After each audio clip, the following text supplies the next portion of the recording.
명절 연휴 중에 한 가운데 있는 수요 예배입니다. 오늘은 성도들의 출타도 많고 해서 우리가 정상적으로 이 말씀을 생각하기가 어렵습니다. 그래서 요리문답 강해하던 것 지난 주일로 서둘러 마감을 했습니다. 그리고 이제 새로운 공부를 시작하게 되었는데 앞으로 공부할 것은 칼빈의 기독교 강요입니다. 시간이 얼마나 걸릴지 정확하게 말씀드릴 수는 없는데 한 2년 정도 진행될 것으로 생각을 하고 있습니다.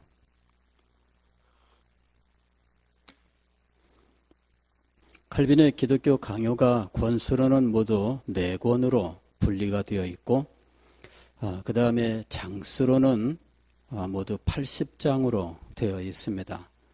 그런데 그 장마다 담고 있는 내용들이 때로는 엄청 길기도 해서 한 번에 다 끝내기가 어려운 부분도 있고 하기 때문에 이걸 다 감안을 하면 아마도 한 100번 이상 아마 진행될 것이다 이렇게 생각을 합니다.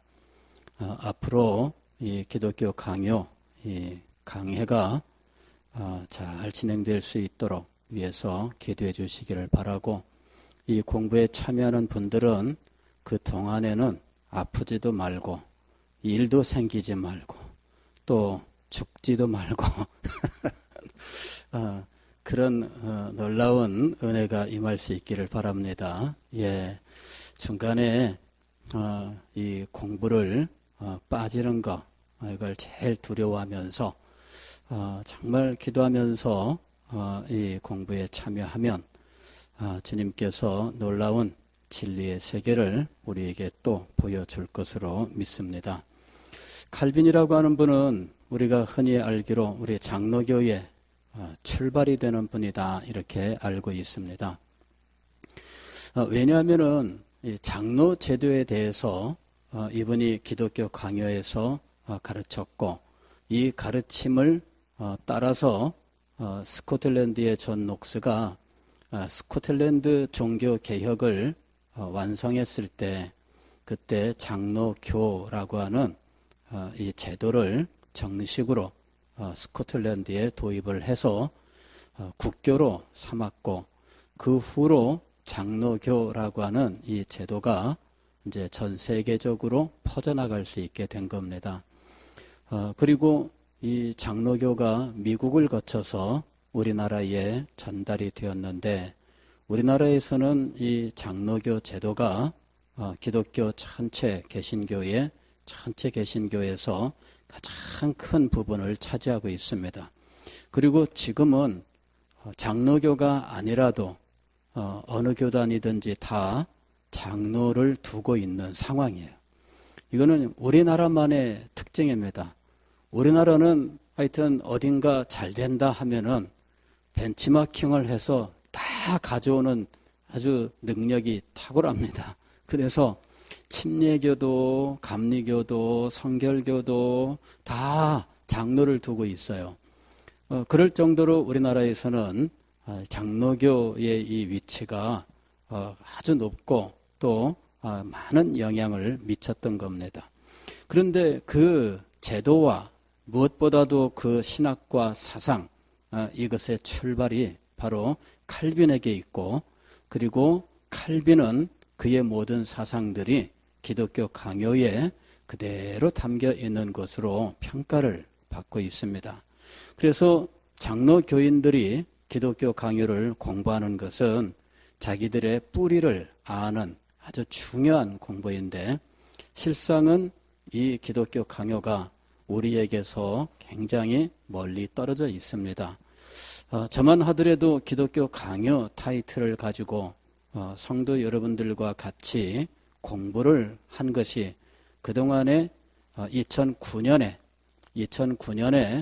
칼빈 탄생 500주년 기념으로 그 해에 기독교 강요를 토요일마다 자원하는 사람들과 함께 공부했던 적이 있습니다.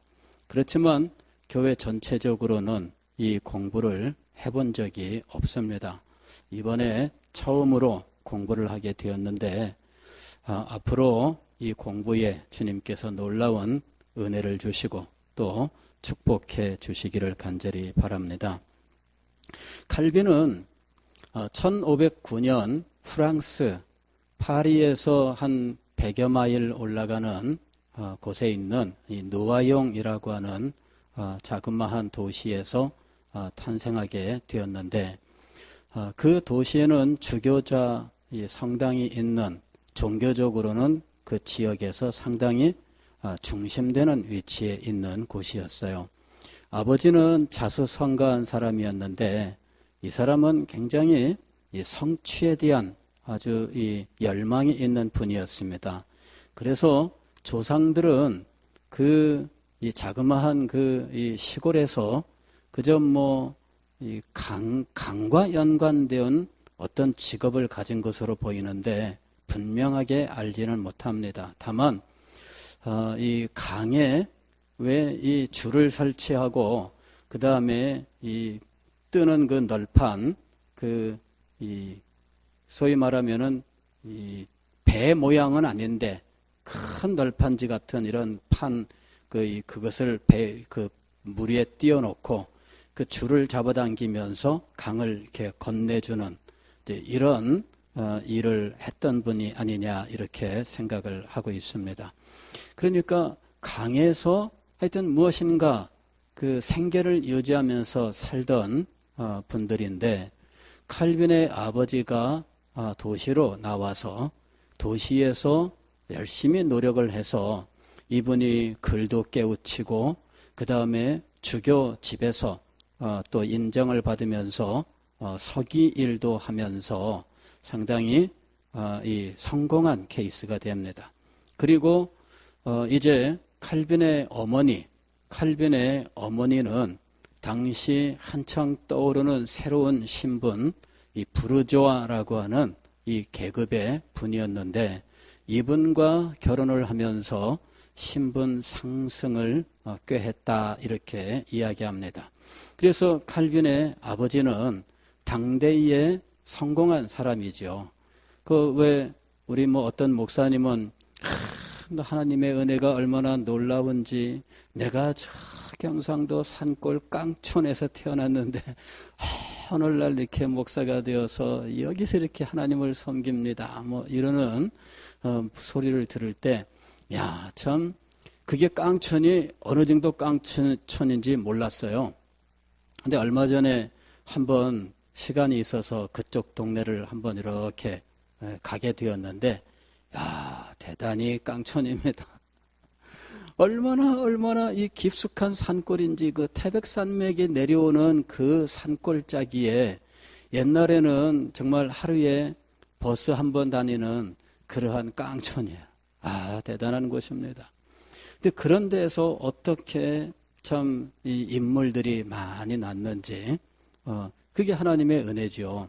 그런데 칼빈의 집안이 그래요. 정말 그 시골에서 그냥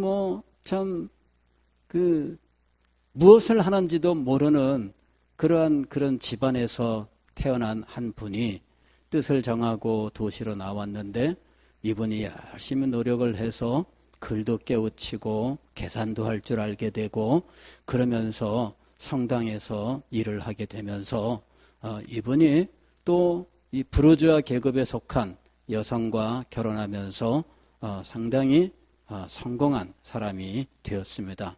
그리고 그 아들들을 이제 공부를 시키게 되는데 그 중에서 칼빈이라고 하는 이 아들이 정말 역사상 아주 참 가장 위대한 위인 중에 한 분이 되는 놀라운 은혜가 임했던 것이죠.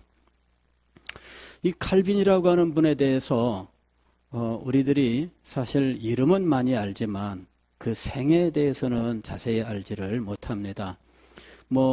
우리가 이분의 생애에 대해서 자세히 말할 만큼의 특별한 기회도 사실 교회적으로는 갖기가 힘들어요. 예전에 종교개혁 기념주일에 종교개혁 세미나를 하면서 칼빈의 생애를 한번 다룬 적이 있습니다. 그러나 이런 특별한 기회가 아니고서는 이번에 생애를 말씀드릴 기회가 흔치 않습니다. 칼빈은 이렇게 참 신분 상승을 원했던 참 의욕적인 아버지 밑에서 태어났고, 그리고 어머니는 일찍 돌아가셨지만, 그러나 이 부르주아라고 하는 것은 오늘날은 뭐 굉장히 부자 이런 식으로 생각되는데, 그렇다기보다는 그 당시는 부르주아라고 하는 이 새로운 계급이 등장하는데, 전통적으로 귀족과 그 다음에 평민이라고 하는 이런 어떤 그 구조 속에서 귀족도 아니고, 그러나 평민들 중에서는 성공한 이런 사람들을 이제 부르주아라고 부르기 시작을 했는데, 이제 이런 그 가정에서 태어난 분이었지요.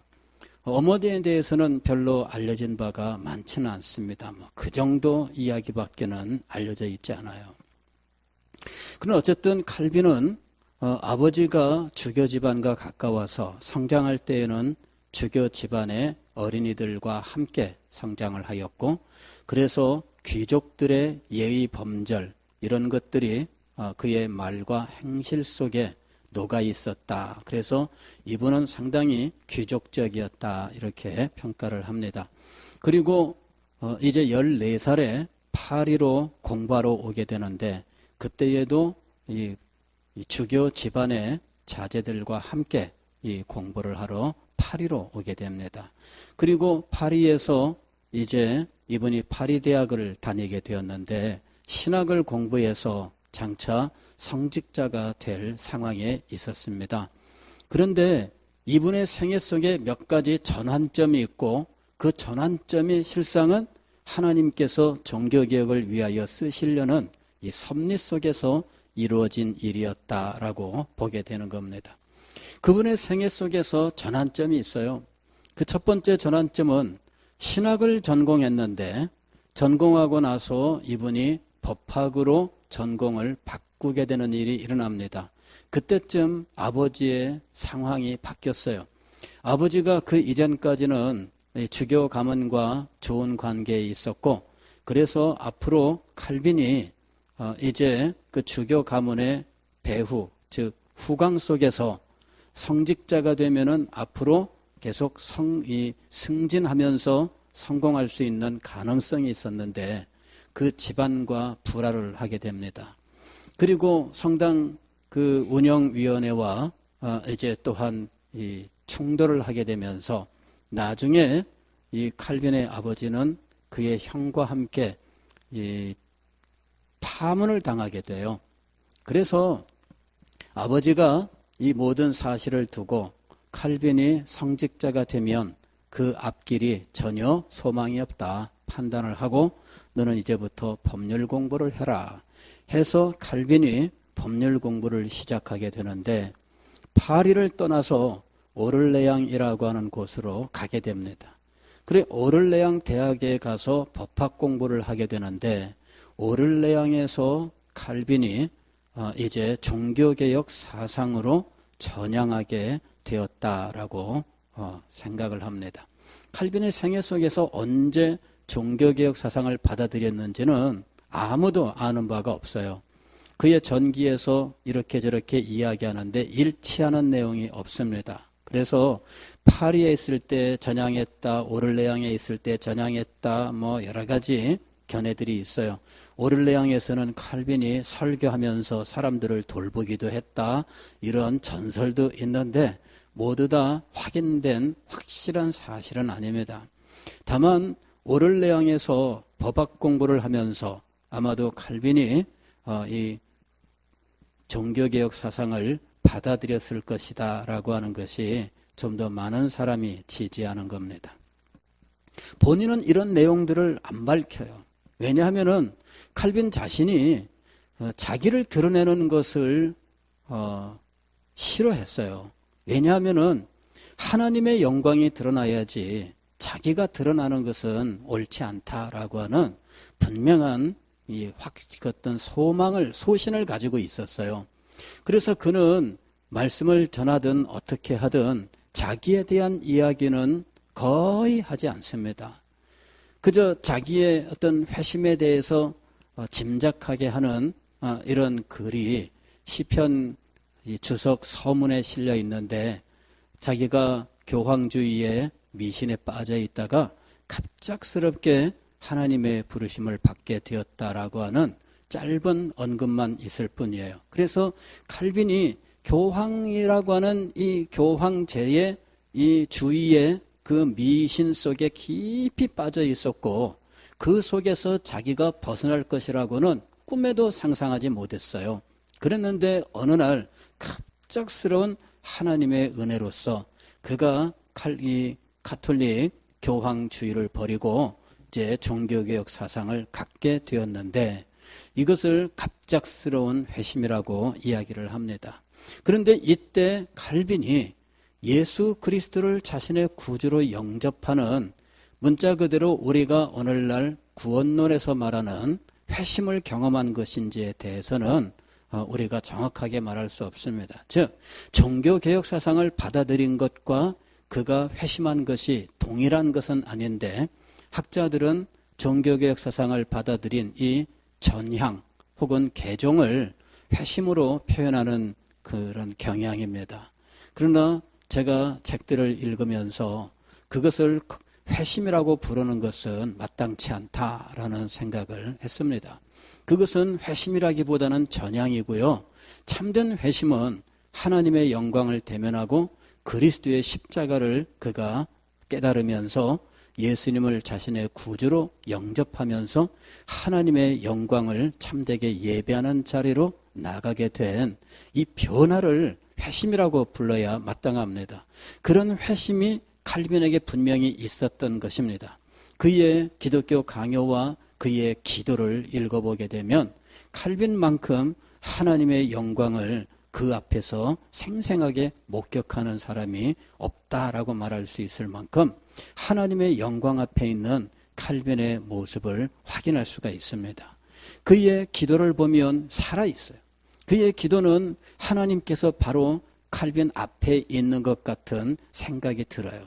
그 정도로 칼빈의 기도 속에서는 하나님 앞에서 그 영광을 목격하면서 하나님께 말씀드리는 자의 자세, 또 그 모습이 생생하게 나타나 있어요.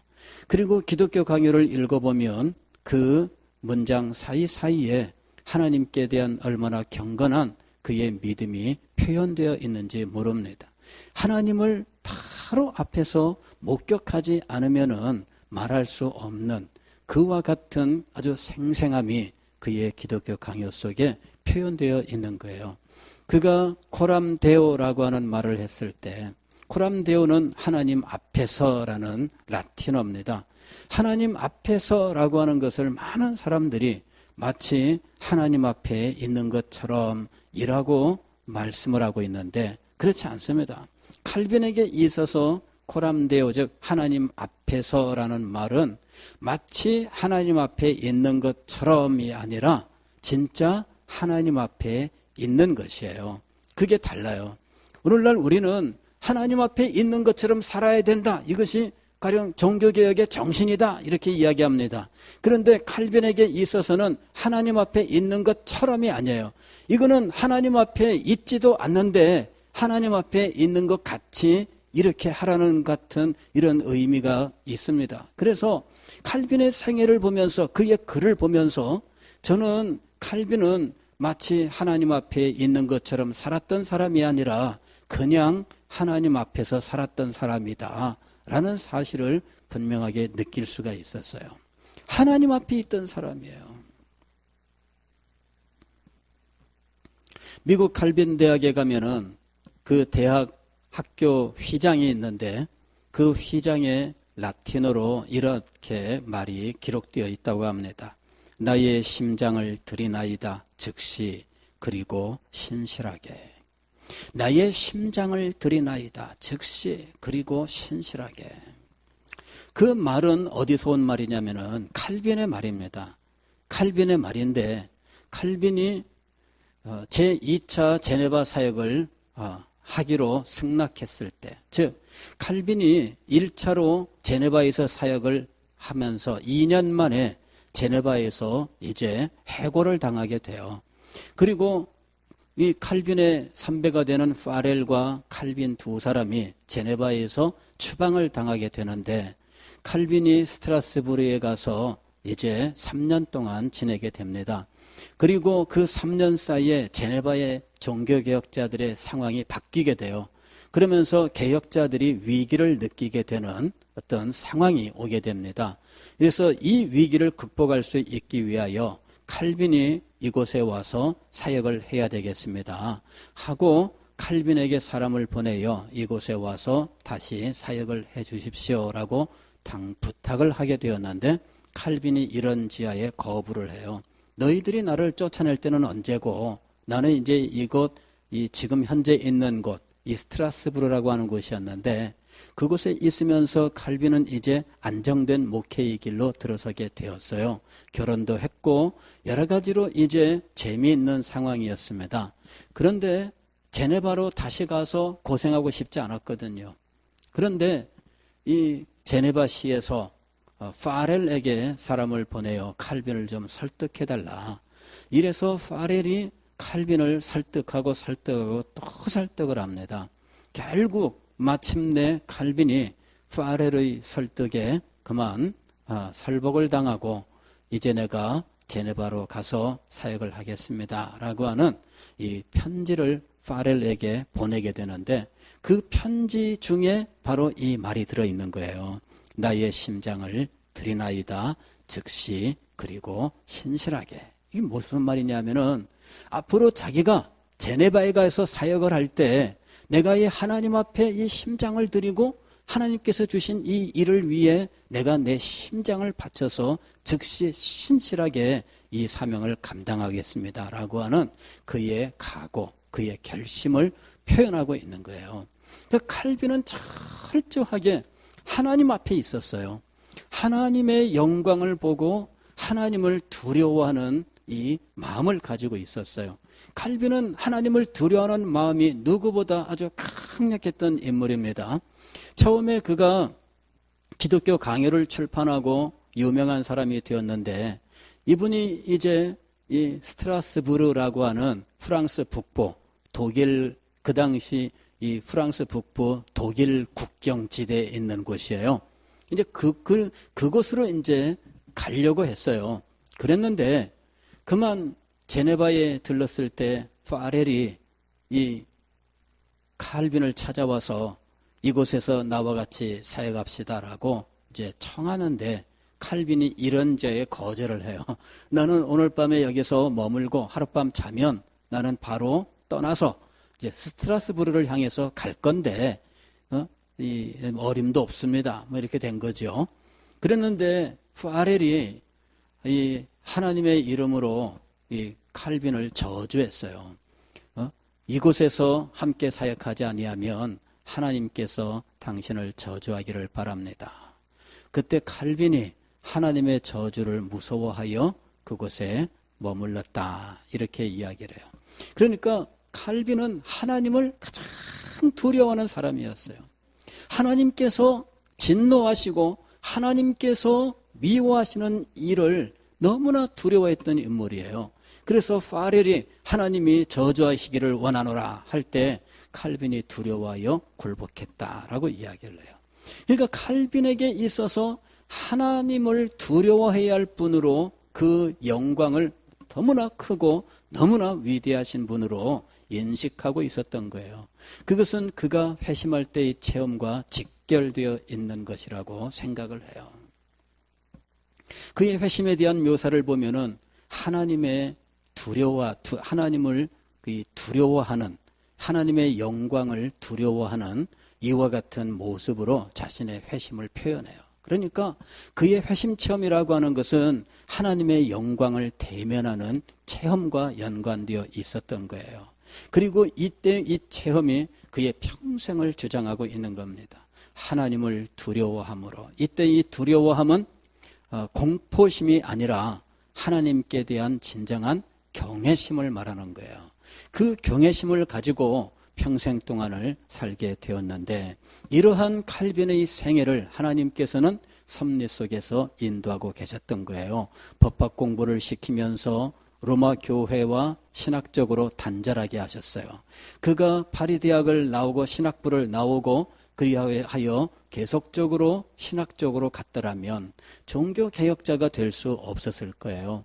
그런데 하나님께서는 그 가정을 이 로마 교회로부터 분리시키고 칼빈을 로마 교회 신학으로부터 분리시키면서 그로 하여금 철저하게 이제 이 로마 교회와 단절되는 쪽으로 나아가게 하셨던 거예요.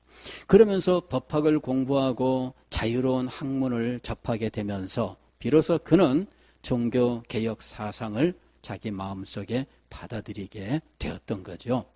파리 대학 신학부에 있었더라면 그 파리 대학 신학부의 그 숨막힐 것 같은 중세의 그 스콜라주의 제도에 충실한, 그리고 로마 교회 신학을 지키는 보루로서 충실한 그런 그 학풍 속에서 칼빈은 전혀 어떤 시도를 할 수 없는 상황이었을 것으로 봅니다. 근데 하나님께서 그를 그곳에서 건져내셨어요. 그리고 새로운 학문을 접하게 하시면서 칼빈의 눈을 뜨게 하시고 칼빈의 의식을 열어주시면서 그로 하여금 종교개혁 사상을 받아들이게 해요. 그리고 그로 하여금 이제 로마 교회와 결별하게 만드는 이러한 또 사건이 일어나요. 종교개혁 사상을 가진 자기 친구들과 함께 교제를 하게 되는데 그 친구 중에 한 사람이 파리 대학 총장으로 취임을 하게 되는데 그 취임 연설문을 칼빈이 쓴 것으로 이야기들을 합니다. 그리고 그 연설문 때문에 그만 이 종교개혁 사상을 가진 사람들에 대한 검거 열풍이 일어나면서 이 칼빈을 비롯하여 이 파리 대학 총장 취임 연설에 관련된 사람들을 모두 체포하는 일이 벌어져요. 그때 칼빈은 이제 도피를 하게 되는데 아슬아슬하게 도피를 하게 돼요. 그리고 도피에 있는 동안에 기독교 강요를 쓰게 되는 거죠. 처음에 기독교 강요를 쓰게 된 목적은 이제 종교개혁 사상을 배우게 되었고 그 사상에 따라서 하나님의 말씀의 진리를 바르게 가르치기를 원했어요. 그래서 그 교재가 되는 책을 쓰고 싶어서 기독교 강요를 쓰게 되었던 겁니다. 종교개혁 사상에 입각하여 하나님의 말씀의 진리를 바르게 가르치는 교재를 쓰자. 그렇게 교재를 거의 완성했을 때에 당시 프랑스 왕이었던 프란시스 1세, 이 프란시스 1세의 박해가 아주 강력하게 일어납니다. 그래서 이 프란시스 1세에게 헌정을 하면서 이제 프란시스 1세에게 종교개혁 사상이 성경적이다라고 하는 사실을 이제 증거하기 위해서 서문을 달게 됩니다. 그래서 이 기독교 강요는 이 종교개혁 사상에 근거한 성경의 진리를 가르치는 교과서로 의도가 되었고요. 그 다음에 이 종교개혁 사상을 변증하는 목적을 가지면서 이제 이 책이 출판된 거예요. 그랬는데 이 책이 이 유럽 대륙에서 아주 크게 인기를 얻게 됩니다. 이처럼 선명하게, 이처럼 탁월하게 정말 종교개혁 사상에 근거한 성경 진리를 진술하는 책이 다시 없다, 이렇게 인정을 받은 거죠. 그래서 칼빈이라고 하는 이 젊은이가 아주 유럽에서 그 당시로 오늘날로 표현하면 핫한 인물이 된 거죠. 그런데 당시 나이가 얼마냐면은 27세. 그러니까 뭐 새파란 사람인데 그의 학문의 훈련이 얼마나 탁월한지, 벌써 그 당시에 종교개혁 사상으로 전향한 지 얼마 되지도 않았는데 벌써 이 진리의 체계를 세웠던 거죠. 그리고 이것을 책으로 내게 되었는데 그 후에는 이 책을 증보하면서 마침내 1559년에 이 책의 최종판이 나오게 되는데 그때에는 처음 책보다도 아주 몇 배가 되는 아주 방대한 기독교 강요가 되었던 거예요. 그리고 이런 방대한 체계가 되면서 이제 아무나 읽을 수 없는 책이 되어버리고 말았습니다. 그래서 오늘날 우리 성도들이 이 책을 읽기는 너무나 힘들어요. 시대적으로 벌써 500년 전에 있었던 책이었고 그 다음에 담고 있는 내용 자체가 워낙 어렵고 수준 높은 내용이기 때문에 평신도들이 접하기는 쉽지 않은 책이 되어버렸습니다. 그래서 이번 기회에 여러분들과 함께 이 내용들을 하나하나 살펴가면서 과연 하나님께서 그 시대에 주셨던 진리 그리고 그것이 그 이후의 역사 속에서 어떻게 우리 개신교회를 만들어 왔는지 하는 것들을 한번 살펴보는 기회가 될 수 있기를 바랍니다. 그의 생애에서 파렐이라고 하는 인물을 만난 것은 또 다른 전환점입니다. 그는 스트라스부르라고 하는 곳에 가서 그곳에서 안정된 어떤 저술 활동을 하기를 원했어요. 그랬는데 제네바에 있던 파렐이 그를 설득을 했고 그는 파렐과 함께 제네바에서 2년 동안 사역을 합니다. 그러나 그가 가졌던 이 생각, 이 성찬에 대한 그 엄격한 그의 기준 이런 것들을 받아들이지 못했던 제네바 시의회는 칼빈과 파렐을 추방하게 됩니다. 그리고 그는 스트라스부르로 가서 종교개혁자들과 교제를 하면서 그곳에서 마음껏 활동하게 되었는데 3년 만에 제네바의 상황이 바뀌면서 칼빈을 다시 부르고 결국 칼빈은 제네바에 와서 하나님의 부르심을 받을 때까지 사역을 합니다. 그리고 그곳에 있으면서 제네바를 하나님의 나라로 정말 이 신정정치, 즉 하나님께서 통치하시는 이 신정이 무엇인지를 보여주는 모범된 도시로 만들게 되었다라고 하는 것이죠. 그리고 이 칼빈은 종교개혁자 1세대들과 사실은 한 세대 차이가 나는 인물입니다. 그래서 1세대 종교개혁자의 막내로서 이 모든 종교개혁의 열매들을 총정리하고 후세에 전달해서 후대의 인물들이 이 칼빈을 다리로 해서 종교개혁 사상을 총정리하고 개신교 신학을 만들게 되는 결정적인 역할을 하게 됩니다.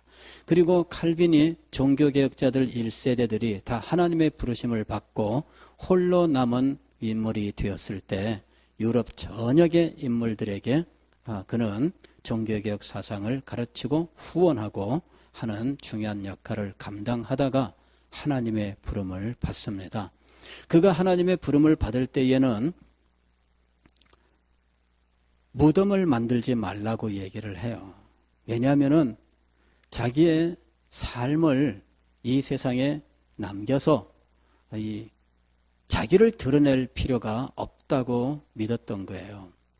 그래서 칼빈은 그 제네바시 공동묘지에 묻히는데 묘비를 만들지 않습니다.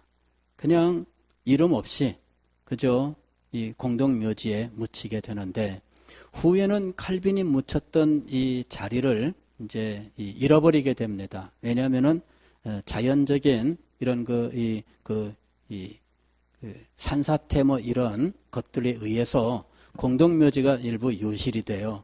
그럴 때에 칼빈의 묘지가 있던 자리도 이 산사태에 의해서 유실된 것으로 그래서 칼빈의 묘지의 위치를 그나마 이제는 아무도 모르는 상황이 되어버리고 맙니다.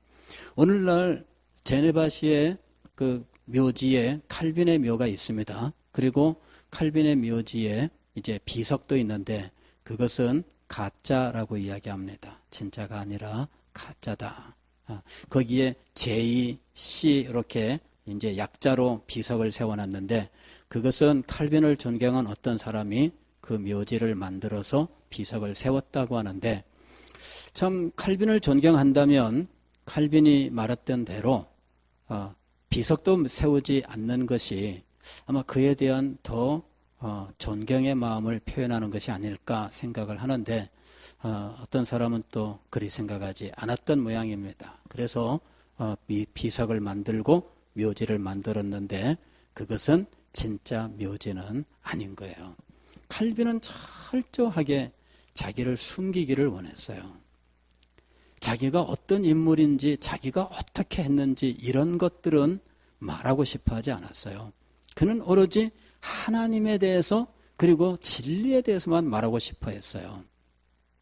기독교 강요를 완성할 때 그가 가졌던 하나의 목표가 있습니다. 그건 뭐냐면은 진리를 탁월하게 깊이 있게 드러내기를 원했는데 두 가지 방식으로 이 하나님의 말씀을 이제 가르치기를 원했어요. 하나는 기독교 강요고 다른 하나는 칼빈의 주석입니다. 주석이라고 하는 것을 통해서 하나님의 말씀을 강해하고 가르쳤는데 이걸 하다 보면은 어떤 주제, 공통의 주제라고 부르는 것들이 계속 이 성경 강해 속에 등장하게 돼요. 그런 부분들만을 따로 모아서 반복하지 않도록 한 거죠. 이것이 기독교 강요 최종판의 모습이에요. 그래서 기독교 강요 이것을 읽고 진리를 정말 탁월하게 공부하기를 원한다면 칼빈의 주석을 함께 봐서 이 두 개가 함께 만나야 성경의 진리가 드러나도록 이렇게 만들어 놓은 거예요. 그래서 기독교 강요를 공부하는 사람들은 칼빈의 주석도 함께 보면서 진리를 보는 방식을 선택을 해야 돼요. 많은 분들이 칼빈 주석을 좋아해서 읽기도 합니다만은 칼빈 주석만 보아가지고는 이게 제대로 드러나지 않아요. 왜냐하면은 주석에서는 많은 부분들이 기독교 강요 쪽으로 빼서 따로 모아놨기 때문이에요. 성경 전부를 보는 동안에 어떤 부분들에 대한 깊은 설명이 필요한데 그것이 등장할 때마다 또 말하고 또 말하고 또 말하고 이런 방식을 선택하지 않았어요. 그런 방식으로 말하지 않고 그렇게 반복되는 부분들은 기독교 강요라고 하는 쪽으로 빼놓은 거예요. 그리고 반복되는 부분들은 실상은 하나의 교리 체계가 된 거죠. 그래서 기독교 강요는 하나의 교리 체계이면서 또한 성경의 교훈을 깊이 있게 강해한 것이기도 하면서 또한 칼빈의 주석과 더불어서 하나님의 말씀을 온전하게 보는 교재로서 만들어진 거예요. 그래서 오늘날 우리들이 기독교 강요를 공부하면서 칼빈이 의도했던 대로 진리를 깊이 있게 그리고 진리의 체계를 공부할 수 있게 된다면 정말 칼빈의 그 거룩한 뜻이 우리에게 이루어진다 이렇게 생각을 합니다. 물론 시대적으로 칼빈이 활동했었던 그 시대 그리고 그 시대에 그가 직면했었던 역사적인 과제들이 있습니다. 그리고 그 과제들에 대한 칼빈의 응답 혹은 응전 이런 것들이 그곳에 있습니다. 그래서 오늘날 우리는 이런 것들을 분별을 해야 하고 또한 우리 시대에 우리가 직면하고 있는 문제들이 있습니다. 칼빈이 그 시대에 주님께 받았던 지혜를 가지고 오늘날 우리가 직면하고 있는 문제들에 이것들이 어떻게 도움을 줄 수 있는지를 모색할 수 있어야 됩니다. 이런 모든 일들이 잘 이루어질 수 있도록 여러분 기도해 주시고 또 함께 이 길을 찾아 나아갈 수 있기를 바랍니다. 그래서 단지 역사적인 자료만 공부하는 것이 아니라 우리 시대를 위해서 하나님께서 어떤 말씀을 우리에게 가르쳐 주시는지 그 등불을 우리가 그곳에서 함께 발견할 수 있기를 바랍니다.